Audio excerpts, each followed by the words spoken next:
கர்த்தருக்குள் பிரியமானவர்களே, ஜனவரி 16 இன்றைய பனித்துளிகளின் தலைப்பானது நம் வேலை என்ன.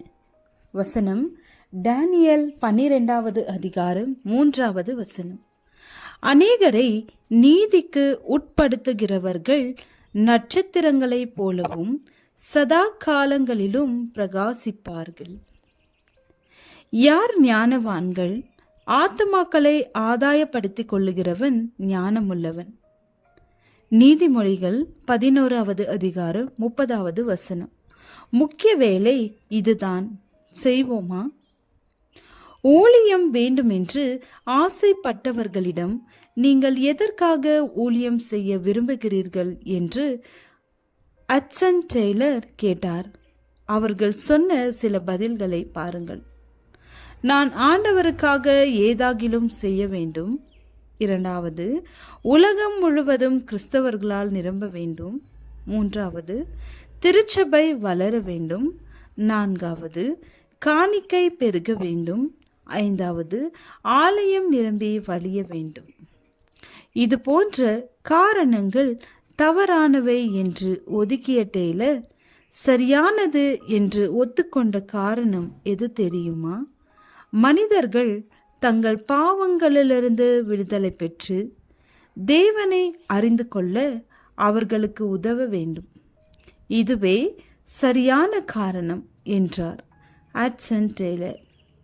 ஆத்துமாக்கள் ரட்சிப்படையும் போது திருச்சபை வளரும், ஆலயம் நிரம்பி வழியும், உலகில் கிறிஸ்தவர்கள் பெருகுவார்கள், ஆலயத்தில் பணம் அதிகரிக்கும். ஆனால் இவை முக்கியமானவை என்று நாம் எண்ணலாகாது. ஆத்தும ரட்சிப்பே முக்கியமானது.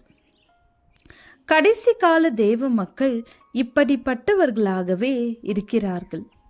தங்கள் உடன் மனிதர் ரட்சிக்கப்படுவதற்காக தங்களுடைய நேரம், பணம், திறமை அனைத்தையும் செலவிடுவார்கள். வேறு எந்த ஆதாயத்திற்காகவும் இராமல் பிறர் ரட்சிப்புக்காக மட்டுமே விசுவாசிகள் செயல்படுவார்கள். உலக வரலாற்றில் இவர்கள் எப்போது ஒரு இயக்கமாக வெளிப்பட வேண்டும் என்று தீர்க்க தரிசனம் சொல்லுகிறதோ அப்போதே அவர்கள் வெளிப்பட்டிருக்கிறார்கள். தானியேலிடம் ஆண்டவர் சொன்னார், முடிவு காலம் மட்டும் இந்த வார்த்தைகளை புதைப்பொருளாக வைத்து இந்த புஸ்தகத்தை முத்திரை போடு. அப்பொழுது அநேகர் இங்கும் அங்கும் ஓடி ஆராய்வார்கள், அறிவும் பெருகிப்போம் என்றார். தானியேல் 12வது அதிகாரம் 4வது வசனம். முத்திரை போடப்பட்ட இந்த புஸ்தகத்தை அநேகர் இங்கும் அங்கும் ஓடி ஆராய்கிறார்கள். யாரெல்லாம் புரிந்து கொள்வார்கள்? இந்த வார்த்தைகள் முடிவு காலம் மட்டும் புதைப்பொருளாக வைக்கப்பட்டும் முத்திரிக்கப்பட்டும் இருக்கும். துன்மார்க்கரில் ஒருவனும் உணரான், ஞானவான்களை உணர்ந்து கொள்ளுவார்கள். தானியேல் 12வது அதிகாரம் 10வது வசனம். ஞானவான்கள் யார்?